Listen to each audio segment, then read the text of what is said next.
What exactly does it mean to be a Christian?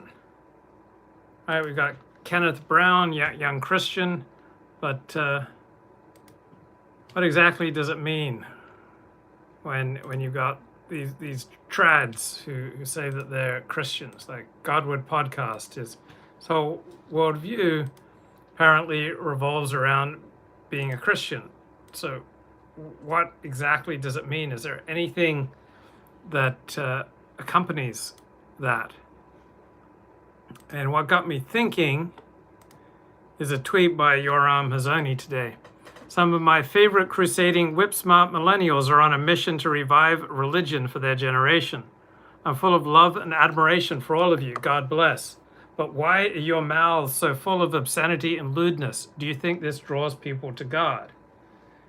And what I think is going on here is that just knowing that someone identifies as Christian or identifies as Jewish, it doesn't mean anything. There's nothing that you can then associate, discern, or expect, right? There's nothing about someone identifying as a Christian nowadays or identifying as Jewish, which means they're going to be less likely to swear, for example, or less likely to be crude or rude or cruel.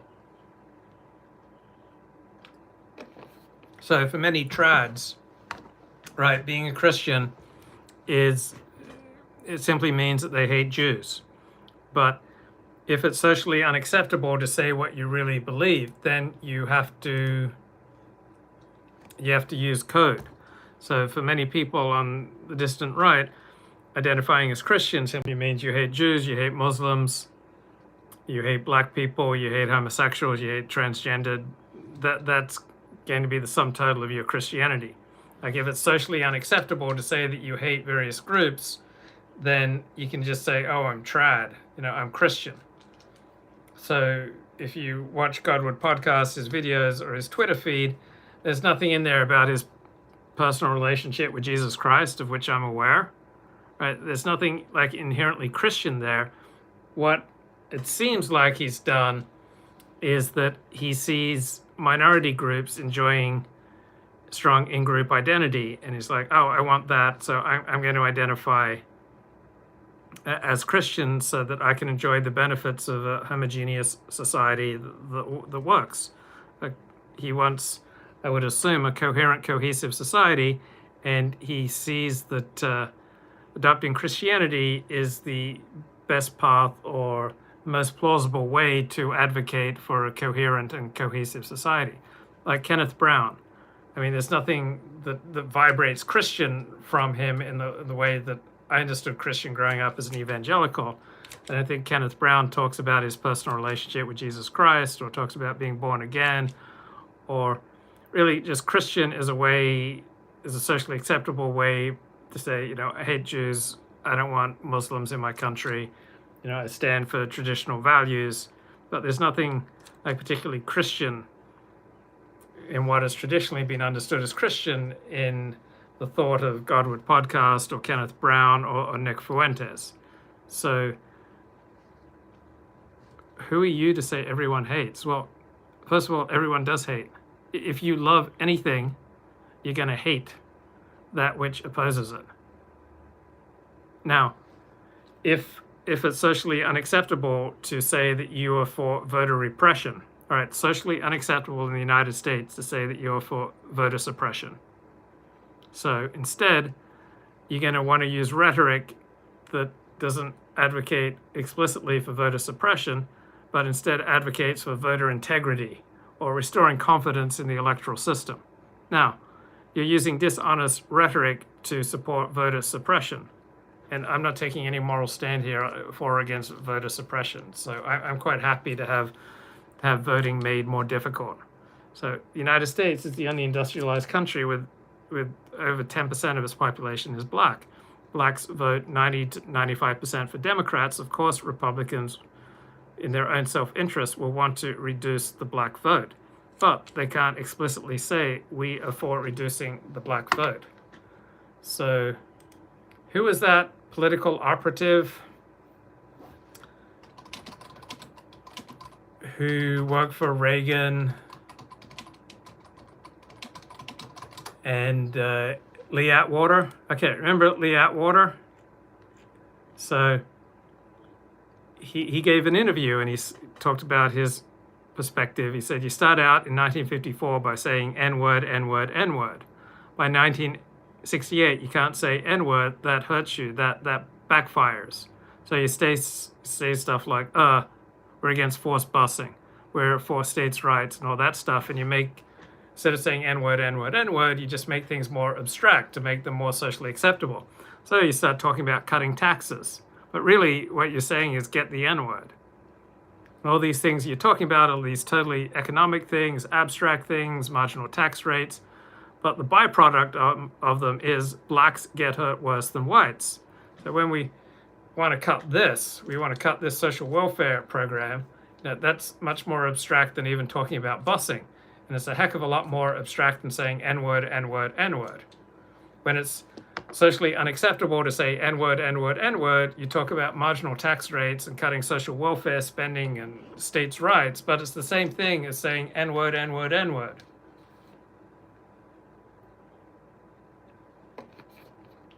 So a lot of people on the dissident right, there's nothing like genuinely Christian about them, but they seize the label, oh, I'm Christian, as a way to socially acceptable, say, I want a coherent, cohesive society. And putatively, I see Christianity as the most valid path for going there. But because they can't come right out and say, I hate black people, I hate Jews, I hate Muslims, I hate homosexuals, I hate trannies, I hate the degradation of everything that I accepted as normal and healthy growing up. So you have to use more abstract language. And so a lot of people say, oh, I'm a traditional Christian. When really there's nothing particularly vibrantly Christian going on in their lives. It's just a rhetorical device. And same with Jewish. So for many people who say I'm Jewish, that means nothing except I hate Christians. I hate Goyim. I hate Muslims. That's all that being Jewish means to some people who say, oh, I'm Jewish. All it means is I hate Christians. I'm not saying that's true for most Jews, but a fair number of Jews, I don't know, maybe 5% of Jews in America, maybe up to 10%, saying I'm Jewish, it doesn't mean anything but antipathy for outgroups. It doesn't mean Jewish observance, Jewish learning, or anything like that. So when you're not allowed to say what you really believe, you're going to have to learn to speak in code. So when what you want to say is not socially acceptable, you have to cloak your true feelings. So conservatives in Hollywood, in social gatherings where there's a lot of political talk, they tend to say, I'm not political, to get out of awkward confrontations. When I don't want to have a conversation about politics, I just say, I'm not political. I live in Los Angeles. Most people are liberal. So I'm in a social setting where everyone's going on about their left-wing agenda. I don't want to feel like fighting. I just say, I'm not political. Is that true? Am I really not political? No. But sometimes lying is the easiest way to deal with what would be otherwise an awkward social situation. So you have to read the code, right? We often can't tell the truth, so we have to speak in code. So if you're a woman and a guy's telling you, oh, I'm working on myself right now, I'm not really dating anyone, all that means is he does not want to date you, but he doesn't want to tell you, I don't want to date you. He's just going to say, oh, I'm working on myself right now. When a guy says, I'm working on myself right now, it means he's interested in banging other women than you. All right? When I don't want to talk politics in a social setting, I just say, I'm not political. That's what many of my conservative friends say in Los Angeles. So Christianity or Jewish identity is often just a socially acceptable cover for socially stigmatized ideas regarding, say, race or religion or Jews or homosexuality or Islam. So it's like, oh, I'm not anti-Semitic, I'm not homophobic, I'm just a Christian, right? So Republicans push for voter suppression, but they call it restoring vote integrity.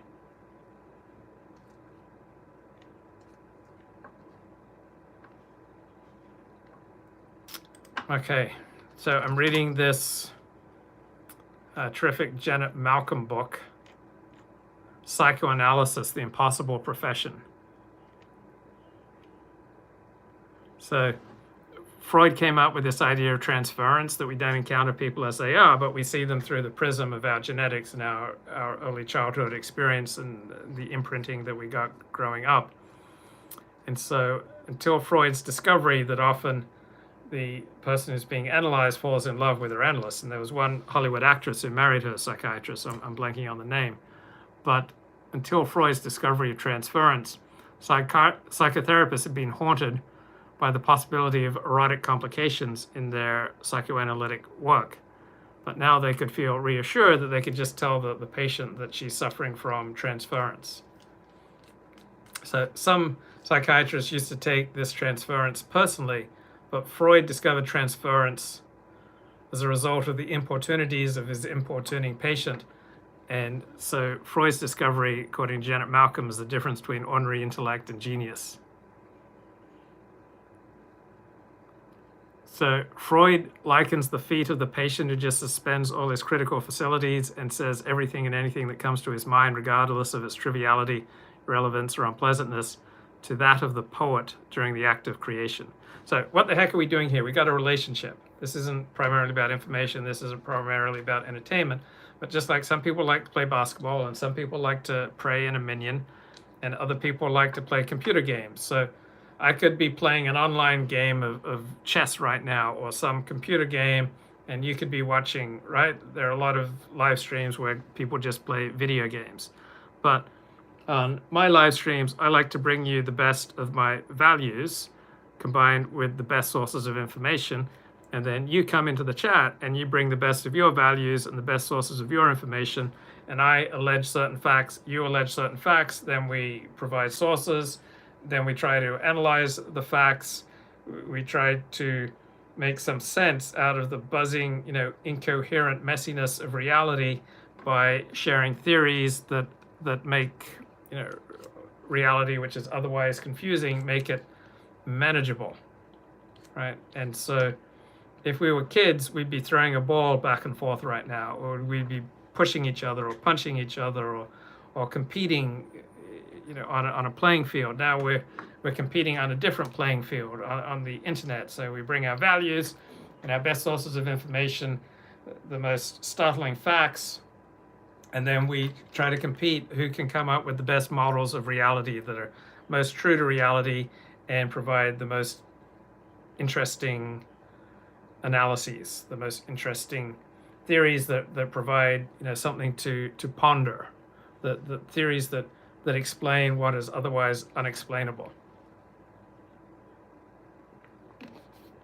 So Freud was quite fond of this letter that Schiller wrote in 1788 to a friend who was complaining of meager literary production. So one of the best sources of inspiration for me for these shows is I just do a lot of free writing. I just grab a journal, grab paper, and I just start writing anything and everything that comes into my mind. And out of that, I often get the beginnings of a show, or I start developing a blog post. So this is Schiller. The ground for your complaint about writer's block seems to lie in the constraint imposed by your reason upon your imagination. So you can't create and edit at the same time. There's two different modes of thinking. I will make my idea more concrete by a simile. It seems a bad thing and detrimental to the creative work of the mind if reason makes too close an examination of the ideas as they come pouring in, at the very gateway, as it were. Right, so when you create, you can't be editing. Looked at in isolation, a thought may seem trivial or fantastic, but it may be made important by another thought that comes after it, and in conjunction with other thoughts that may seem equally absurd, may turn out to form a most effective link. So in a way, this live stream is just like 40 here, free associating, and you free associating, and out of that, we might get some clarity. Reason cannot form any opinion upon all this unless it retains the thought long enough to look at it in connection with others. When there is a creative mind, reason relaxes its watch upon the gates, and the ideas rush in pell-mell, and only then does it look them through and examine them in a mass. You critics are ashamed or frightened of the momentary and transient extravagances, which are to be found in all truly creative minds, and whose longer or shorter duration distinguishes the thinking artist from the dreamer. you complain of your unfruitfulness because you reject too soon and discriminate too severely. So you do not want to be editing while you're creating. Right? So just free associate, just write everything that comes to your mind, and then out of that you may get material for a good live stream or a good book or a good essay or a good blog post. Now, there are very few people who can write poems like Schiller, and there are a few analytic patients who can free associate easily. So analysts today don't expect the free association process to take hold until well into the analysis, and many analysts regard the appearance of true free association as a signal to terminate the analysis. So if you can free associate, means that you stop putting blocks on the different parts of yourself. There's no one true self, right? I am different when I'm talking to Joe as opposed to when I'm talking to Clara, as opposed to when I'm talking to Sarah, as opposed to when I'm talking to a group of people at my synagogue, as opposed to when I'm talking to an Alexander Technique client. I have all these subjective selves that are brought out by these different people in different situations. And a healthy person wants to be able to oscillate between subjective sense of self, like I subjectively think of myself as the most important person in the world. Objectively, there's absolutely no reason to believe that. But if we live too much in reality, we're likely to get crushed by our own insignificance. But if we don't take into account reality, we're likely to just be grandiose, absurd, narcissistic, and impossible to deal with. So we want to be able to oscillate between reality out there, trying to see things from an objective point of view, having our subjective experience. Does Alexander Technique work better on Jews or Christians? Well, about a third of Alexander Technique teachers in the world are Jewish. So there are about 5,000 Alexander Technique teachers in the world. About a third of them are Jewish. So there are more Alexander Technique teachers per capita in Israel than any other country. So for some Alexander Technique teachers, Alexander Technique is a substitute religion. So I've noticed Alexander Technique teachers, generally speaking, don't tend to be religious. There are some Orthodox Jewish Alexander Technique teachers, but they're very much the minority, maybe 2% of total number of Jewish Alexander Technique teachers.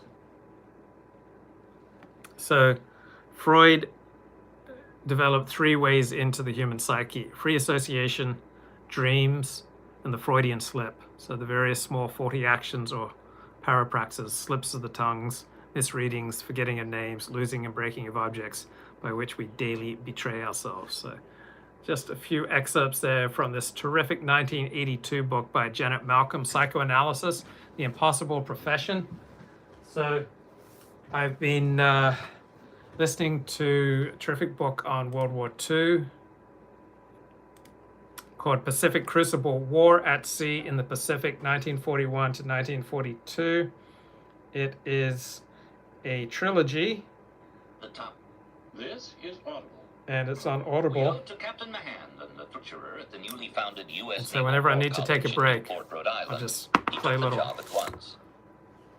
Mahan believed himself to be utterly unqualified for the job, profoundly ignorant, as he put it.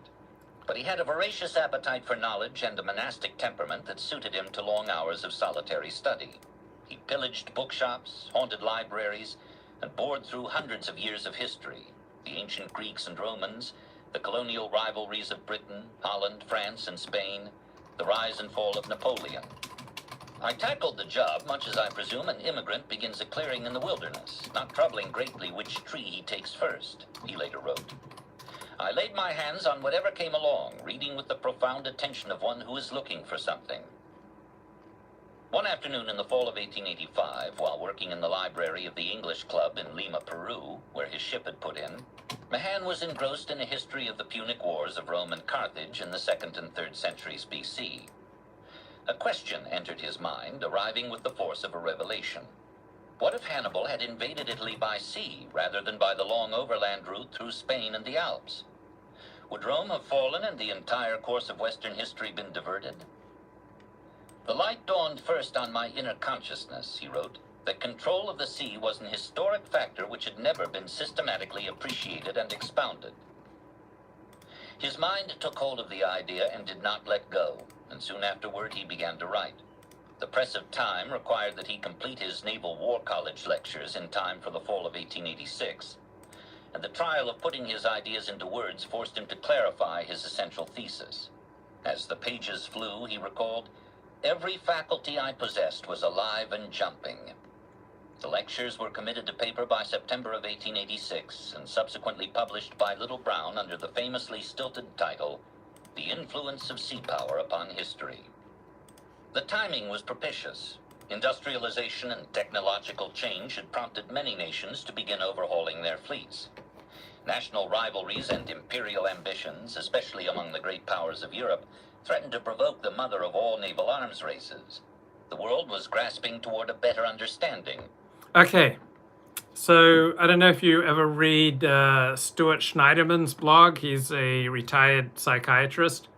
So what's he calling his blog these days? Had Enough Therapy. That's the name of his blog. Oh, that's pretty awesome. So he's got a blog post here in early April. Why mental health treatment often fails. So every time you hear someone say that somebody else should go into counseling, you should understand that most mental health treatment on offer in America today is largely ineffective. So this is my next topic. Of sea power. What was it? What was its value? How was it attained? How should it be used? Mahan was not the first to ask those questions, but he framed them cogently and elegantly and set out to answer them in a methodical way with examples taken from the naval wars of the past. Above all, Mahan preached the importance of capital ships, or heavily armed battleships of the largest class. Frigates, cruisers, and destroyers might provide useful supporting roles, such as scouting or protecting convoys, but a nation lacking big ships armed with big guns could never be more than a second-rate naval power. Mahan was adamant that this fleet of battleships must act at all times as a single concentrated unit. To divide or disperse the fleet was the classic and recurring error of naval strategy.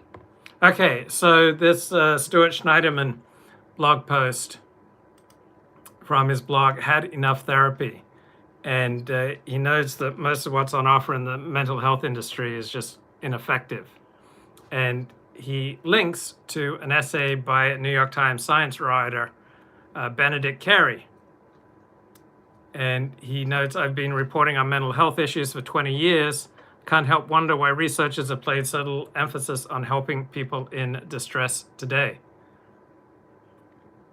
The field attracts people with enormous scientific talent, but science has done little to improve the lives of millions of people living with persistent mental distress. So by virtually every measure of our collective mental health, rates of suicide, anxiety, depression, addiction deaths, psychiatric prescription use have gone in the wrong direction, even as mental health services have expanded greatly. So what the heck has happened? So in his job as a New York Times science writer, he's been deluged by calls from patients asking for advice. My son is suicidal. We tried everything. What do we do? My daughter is cutting herself. She's out of control. Can you recommend a therapist?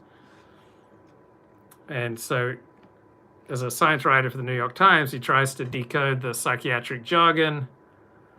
He tries to do his best, but there are a few systematic standards in the mental health profession. There are vast and hidden differences in quality of care, and good luck finding an authoritative guide navigating the full range of options. So what the heck does diagnosis of bipolar really mean, particularly say for a young child? Are drugs really necessary? And how trustworthy is the evidence that drugs are the best solution? So around 2005, the FDA held a series of hearings on whether antidepressant drugs like Paxil, Prozac, Zoloft backfired and caused suicidal thinking and behavior. And the hearings were absolutely hair-raising. So you had hundreds of family members who lost a loved one, all right, who committed suicide after being prescribed these drugs. And so in 2006, the FDA concluded that a black box warning on antidepressant drug labels was warranted because there appeared to be, for some people, incredibly raised suicide risk, particularly for children, adolescents, and young adults. And so this led to the antidepressant wars. Many psychiatrists were dismayed by the decision because they thought it would discourage the use of valuable medications. Then we learned about the influence of pharmaceutical money on academic psychiatry, that essentially the pharmaceutical industry subsidizes academic psychiatry. It pays researchers at the big brand name universities to talk up drugs at seminars and conferences. It pays for expert panels to promote pharmaceuticals. It has outside firms write up studies to massage the data. And we don't really have much evidence that the benefit of psychiatric medication is considerably beyond a placebo level. So we have all these drug ads that are essentially dressed up as research, those infomercials. And most mental health research is not really useful to anyone with problems right now. So there's a book, Recovery, Healing the Crisis of Care in American Mental Health, that notes the scientific progress in our field is stunning, but while we studied the risk factors for suicide, the death rate has climbed 33%. While we identified the neuroanatomy of addiction, overdose deaths have increased threefold. While we mapped the genes to schizophrenia, people with this disease are still chronically unemployed and dying 20 years earlier.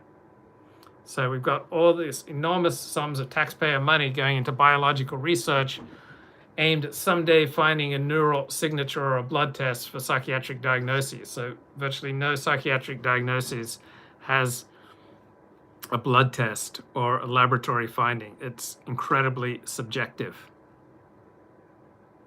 And doctors are not, doing this vast scientific research to try to match the right, antidepressant medication to you. It's guesswork. Right, and so we've got millions of people in crisis right now. And all this money, these big money brain research projects are essentially fishing expeditions or Hail Marys. People are drowning and they're not particularly interested in the genetics of respiration, right? They want a life preserver. So research grants are usually gravy trains for favored scientists. So maybe some scientists will recognize the urgency to speak more candidly about how money, public and private, is warping research priorities. Maybe they can come up with some treatments, support, and innovations that can be implemented in the near future. There's a reason that so many people use binge drinking, playing the lotto, runaway eating to support their mental health, because these effects are reliable. They don't require a prescription. They're available right now. So Stuart Schneiderman, the retired psychiatrist, notes that most mental care in the United States revolves around trying to get people to ingest pharmaceuticals for which there's not much evidence that they work. Talk therapy is being touted, but not a lot of strong evidence that it works any better than ingesting pharmaceuticals. Exercise seems to work about as well as pharmaceuticals and talk therapy. So cognitive behavioral therapy, probably the most effective. So we've got all this scientific research into brain function, but treatment is inconsistent and of very varied quality. So overall, the mental health industry is handing out huge quantities of unadulterated BS. The surprise is that any of this is working.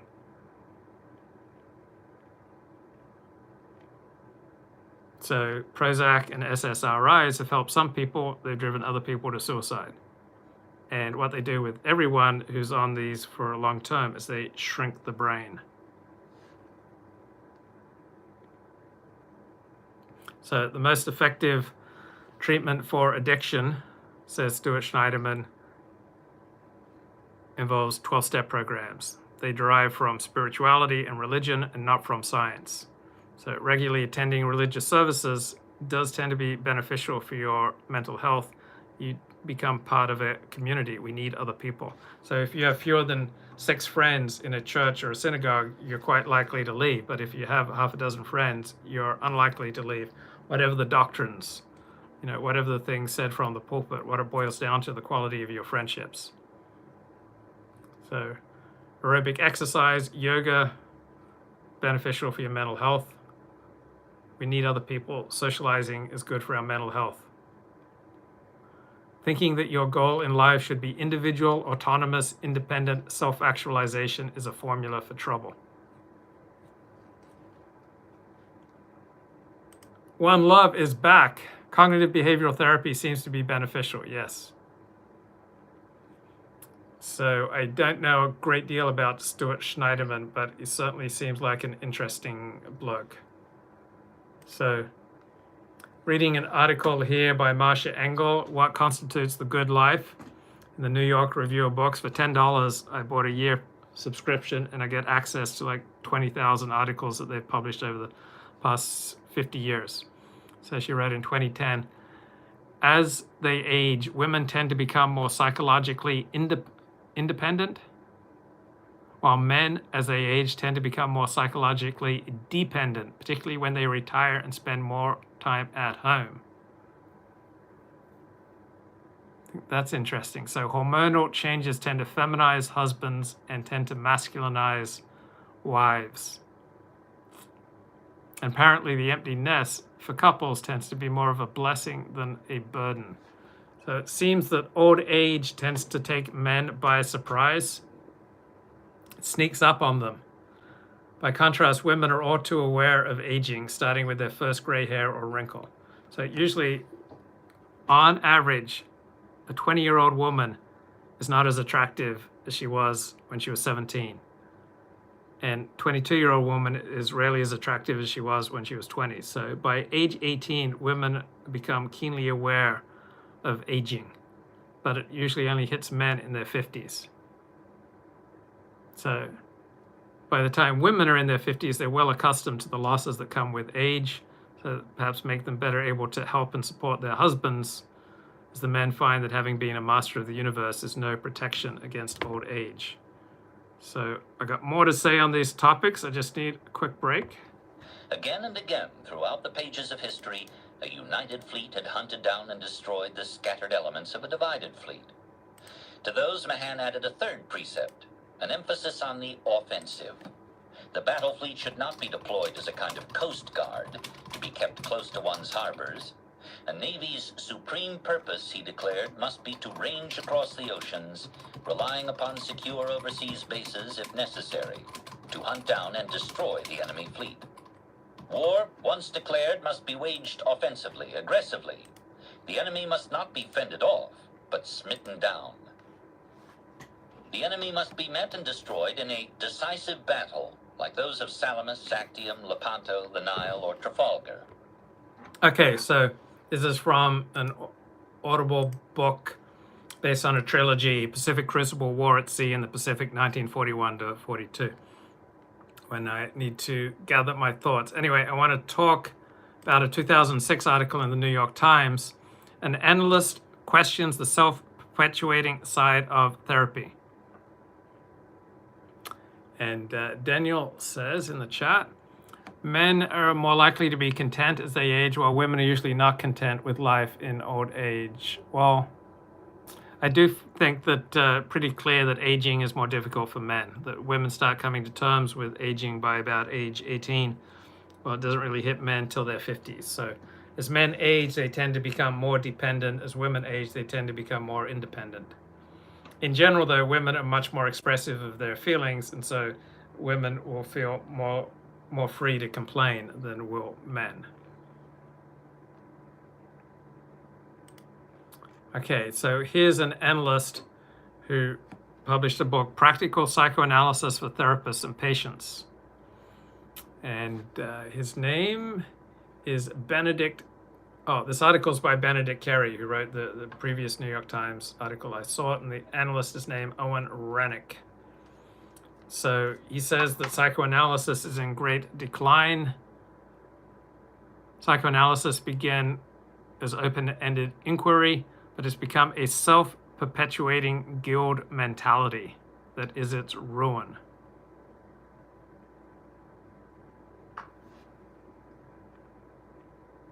So Owen Rennick says that therapy should usually be primarily about symptom relief.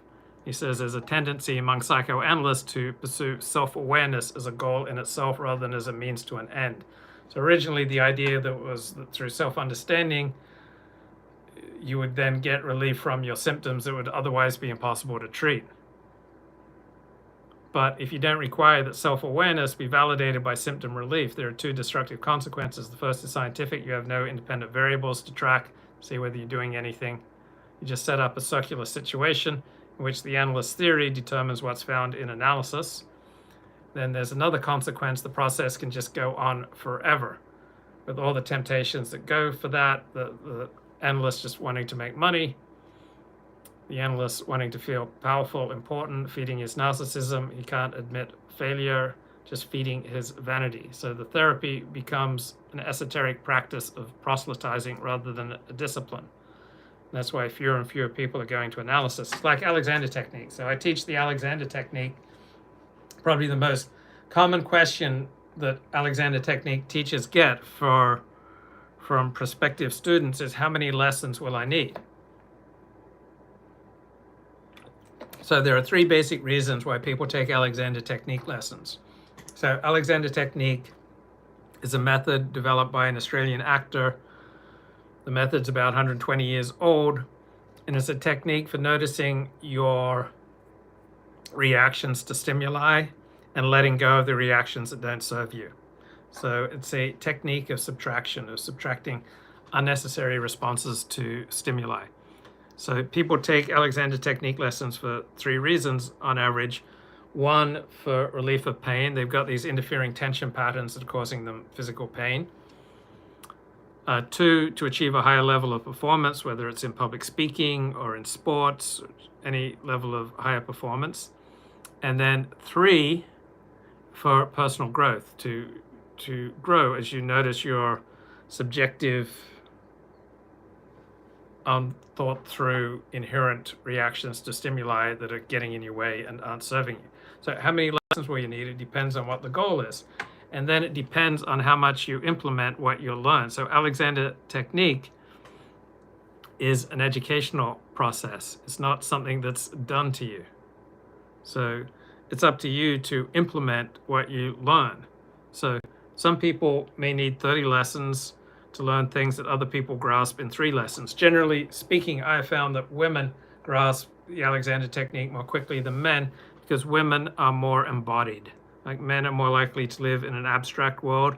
Women are much more embodied. They are much more at home and at ease in the body. So in almost every area of life, men are better informed than women, but there's one area where consistently women are better informed than men. That has to do with the body and with health. So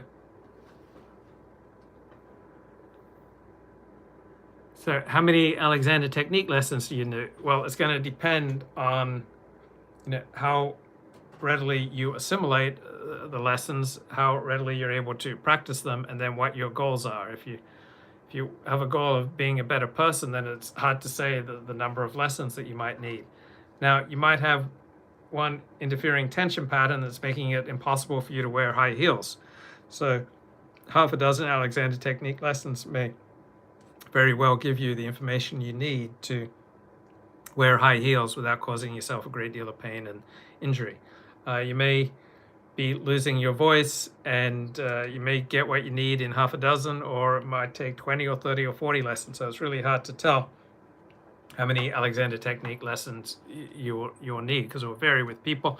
Older people usually take longer to get the educational technique than younger people. Women seem to take to it more quickly and effectively than men. So how many psychotherapeutic sessions do you need? But you should start progressing right away. So normally you enter a 12-step program. Normally you will quickly start making progress, because by entering a 12-step program, you're admitting that the way that you've been doing things is not quite up to snuff. And so just by making a little bit of room for other people to have some input, whether it's God, the program, the room, friends you make in the program, something you heard from a speaker, just by opening yourself up to a little bit of input on how you go about living, your life should immediately start to improve upon entering a 12-step program. And it should also be the same way with psychotherapy and with Alexander technique lessons. You should start getting some immediate concrete improvement from the first lesson on. So if you don't see progress quickly, then you may want to move on, maybe go to someone else. So there is a traditional approach in psychoanalysis that the psychoanalyst should always be neutral. That it should never have a personal opinion on any issue a patient is discussing. So this just encourages the analyst and the patient to create a fiction of impersonal contribution, which makes the influence of the analyst's personal assumptions all the more powerful because they are exempted from review. They just go underground. Now, psychoanalysis also holds that many patients deliberately sabotage themselves because consciously or not, they don't want to get better. So this is a species of patient blaming. Means the analyst has not understood what the patient's misguided motivations are. So everybody is trying to cut himself the best deal possible. And if it looks like someone's trying to do himself in, maybe he's just trying to escape greater harm by doing so.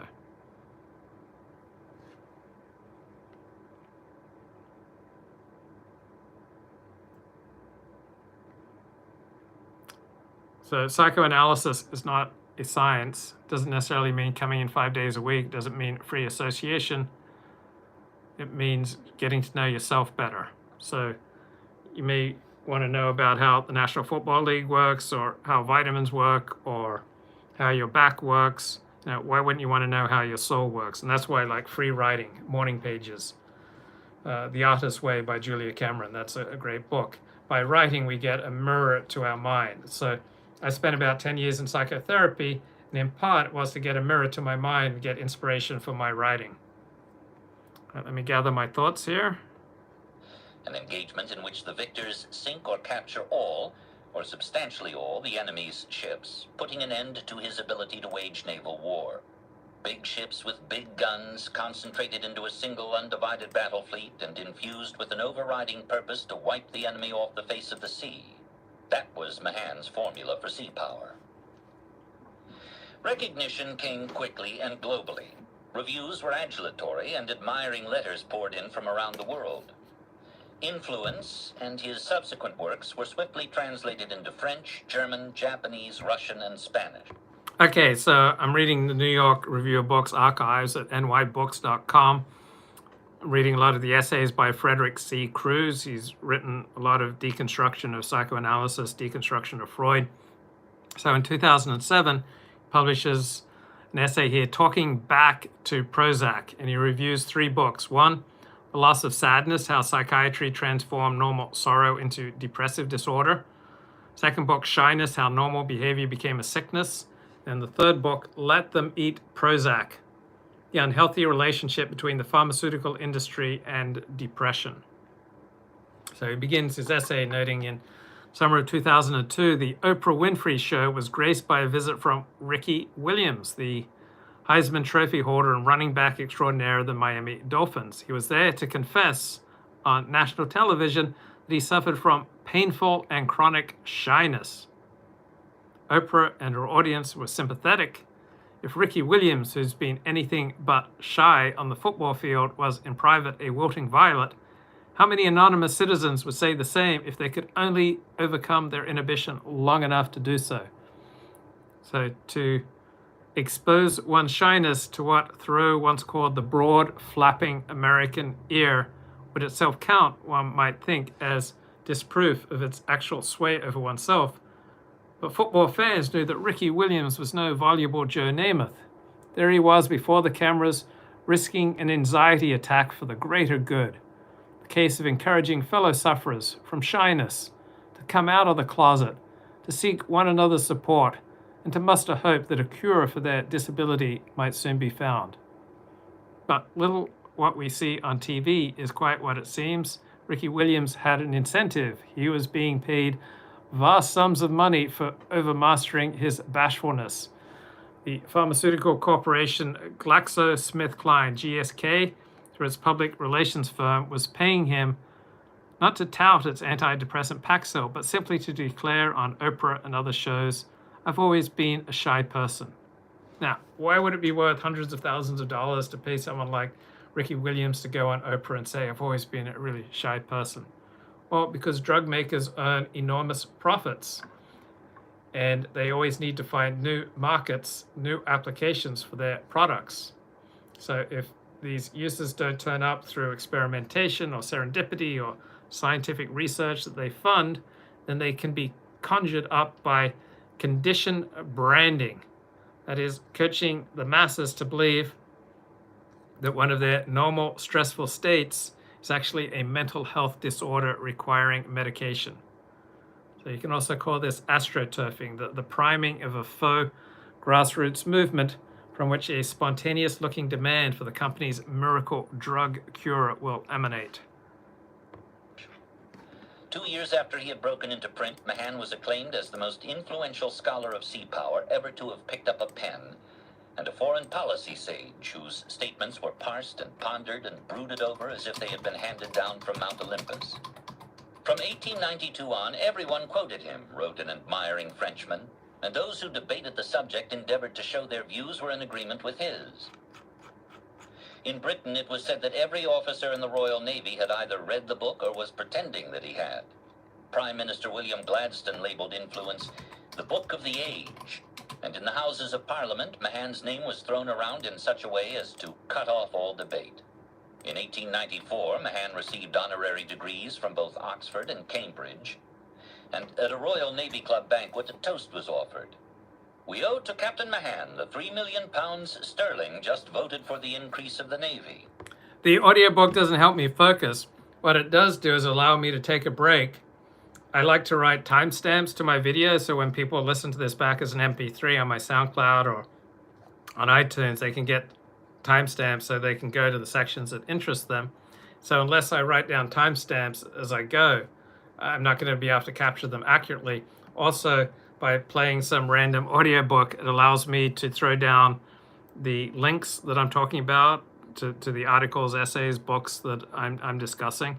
And it just allows me to just kick back, take a break, gather myself. This is very tiring. And it's easy to say something incredibly stupid that could, ruin the rest of my life. So I need to periodically take breaks. I did a 2-hour stream earlier. I am pretty much at the end of my tether. I'm all out of energy. And so this is like a crutch that helps me to transition from one story to the other while throwing down the correct links and the correct timestamps, and also to read the chat and then just take a break, have a drink, gather myself. In Germany, Kaiser Wilhelm II reported to a friend, I'm just now not reading but devouring Captain Mahan's book, and am trying to learn it by heart. It is a first-class book and classical in all points. The voluble Kaiser ordered his naval minister, Alfred von Tirpitz, to place translated copies of Influence aboard every ship in the German Navy, and to let it be known that every officer was expected to read it. So, Frederick Cruz continues, most of us naively regard mental disturbances like physical ones as timeless realities that our doctors address according to up-to-date scientific research, employing medicines whose appropriateness and safety have been well tested and approved by a benignly vigilant government and through its FDA. But it's not quite that way. So Big Pharma spends about $30 to $40 billion a year on marketing, right? They essentially buy doctors, psychiatrists, academics. They employ more Washington lobbyists, right, than there are legislators, right? Their power in relation to all the forces that oppose them is so disproportionately huge that Big Pharma dictates how they are to be regulated very lightly. They shape much of medical research agenda. They spin findings in their favor. They conceal incriminating data. They co-opt potential critics, and they insidiously colonize both our doctors' minds and our own through their domination in the news media. So if we hear that there is an unprecedented epidemic of depression and anxiety sweeping the world, we don't tend to ask ourselves whose interest is served by that impression. So according to the WHO, this article is from 2007, by 2020, depression will become the second leading cause of worldwide disability, behind only heart disease. So many poor people, they are on disability payments, pleading mental illness, but to maintain that money and government benefits coming in, they have to take pharmacological drugs for their mental illness. Okay, depression is the single leading cause of disability for people in midlife. It's the single leading cause of disability for women of all ages. Right? They have to take, then to get that disability money, income support, they have to take pharmacological drugs. So the WHO, the World Health Organization, ranks depression ahead of Down syndrome, ahead of deafness, below the knee amputation, and angina. But these arguments rest on a failure to distinguish between major depression, which can be devastating, and episodic issues of sadness, which can be completely appropriate to your life situation. So there are also all sorts of normal human states that Big Pharma wants us to regard as chemically repairable. So are you too excited? Are you not excited enough? Do you suffer from a lack of concentration? Do you have menstrual cramps? Do you have female sexual dysfunction? Do you experience frustration in bed? Right? Well, there's a drug to fix it. Big Pharma to the rescue. The Anglo-German naval arms race that preceded, and by some lights provoked, the First World War unfolded under the deep influence of Mahan. But in no nation did Mahan's writings make so deep and lasting an impression as in Japan. Mahan himself believed that to be the case. He remarked that more of my works have been done into Japanese than into any other tongue. Okay, so from the 1950s until the 2000s, okay, Americans were told essentially that medications like Valium can essentially neutralize their social handicaps, supply them with a better personality than the one they've been dealt by their genes and by their fate. Now, hopes for Valium have been dashed. You know, these drugs do temporarily calm you, but they produce mental fogginess and dependence. So in the 1990s, we got the SSRIs like Prozac, Zoloft, Paxil, Lovix, Celexa, and Effexor. Supposedly, these are different. They enhance alertness. They make users feel as if a better self was surfacing. So Peter Kramer, psychiatrist, wrote about cosmetic psychopharmacology. And his bestseller, Listening to Prozac, 1993, swelled a utopian wave that was racing ahead of the drug company's most optimistic projections. But all these drugs come with very significant side effects, such as diminished mental capacity and increased suicidal ideation, particularly for young people. There are also uncontrollable tremors, diminished sexual capacity, growing tolerance leads to potentially noxious higher doses, and suicidality. And Kramer's readers were weighing the risk not against a discrete medical benefit, but against the prospect of becoming self-assured and gregarious at last. So these cautions tend to be disregarded.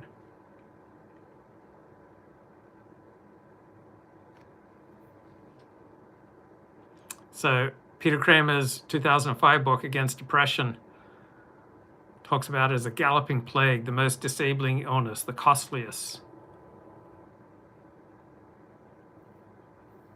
And it probably has some medications that will help you with that. So the same bullying methods likely to come from Big Pharma through the media as we get new glamour drugs to make everything awesome. So we've got a book here by David Healy, Let Them Eat Prozac. So he talks about Big Pharma's power to bring about a closing of ranks against troublemakers. So he believes that SSRIs can be effective against mood disorders. He has prescribed them, but he sees that drug firms are simply pushing a simplistic biobabble myth where depression supposedly results straightforwardly from a shortfall of neurotransmitter serotonin in the brain, that such causation has been established. It's no more reasonable to state that than claim that headaches arise from aspirin deprivation.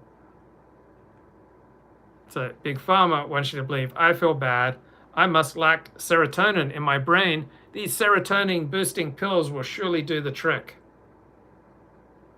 So millions of people who might have only needed some counseling or some exercise or some sunshine have been exposed to significant risks. Said no other country had showed closer or more interested attention to the general subject.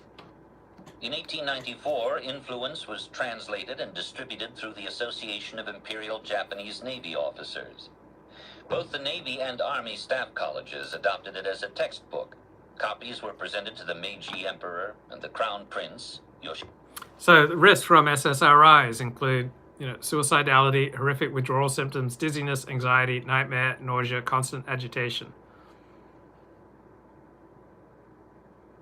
The key proclaimed advantage of the new SSRIs over the early tranquilizers were freedom from dependency turned out to be completely false, and Big Pharma had been gambling wildly with public health. So Eli Lilly had been pronounced by Germany's Ministry of Health in 1984, denying a license to sell Prozac. Considering the benefit and the risk, we think this preparation totally unsuitable for the treatment of depression. Okay, that was Germany's Ministry of Health to Eli Lilly and the forerunner to Prozac. Considering the benefits and the risk, according to Germany's Minister of Health, we think this preparation totally unsuitable for the treatment of depression. So we did not only have a rise in suicides that accompanied the use of these SSRIs, we also had a rise in homicides. And Big Pharma distanced themselves from these tragedies by blaming depression for these side effects. So handouts for doctors and patients urged them to persist in the face of early emotional turmoil. That just proved how vigorously the medicine was tackling the ailment. So dependency symptoms during termination of the SSRI, this was just evidence that the long-stifled depression was now re-emerging. So the most gripping portions of this book, Let Them Eat Prozac, narrate courtroom battles in which Big Pharma's lawyers parry negligence suits by the bereaved. Okay, you've got all these SSRI-induced stabbings, shootings, self-hangings by formerly peaceable individuals. And the Big Pharma argues, these are just manifestations of not yet subdued depression. So Dr. Healy was an expert witness for plaintiffs against Big Pharma in cases involving violent behavior. So he found drugs that showed how frequently grave disturbances result after taking Zoloft, with many negative long-term consequences. So he suspected that Big Pharma had hidden away their own awkward findings about drug-provoked derangement in healthy subjects. Eventually, through discovery, was able to find the evidence. Now, just when he began alerting academic audiences to his inquiry, he was denied a professorship in a distinguished University of Toronto Research Institute because it was supported by grants from Big Pharma, from Pfizer. The company had not directly intervened. The academics themselves decided there was no place on their team for a skeptic of Zoloft. So Dr. Healy, however, was not discouraged. He kept exposing drug attorneys' leading sophistry, which was that there was a causal link to destructive behavior could only be established through extensive double-blind randomized trials, which cynically Big Pharma had no interest in conducting. So Healy's own study isolated Zoloft as a direct source of his undepressed subjects' ominous obsessions. So juries in these negligence suits gradually learned to be suspicious of Big Pharma.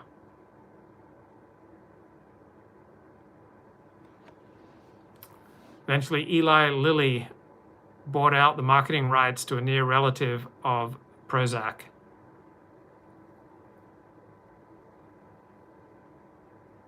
So they were just able to shift to a new drug. So the full truth about any drug, it only emerges when the income it produces has fallen, and its defects can be advantageously contrasted with the virtues of this new successor product, who now will be sufficiently strong and uncorrupted to keep the drug makers honest. The FDA is timid, underfunded, and infiltrated by friends of the industry. Most respected medical journals hesitate to offend their pharmaceutical advertisers. Leading professors accept huge sums for serving big pharma in various venal ways. Their research papers are ghostwritten, often by company-hired hacks. Big pharma does not just bend the rules, big pharma buys the rule book. To be continued.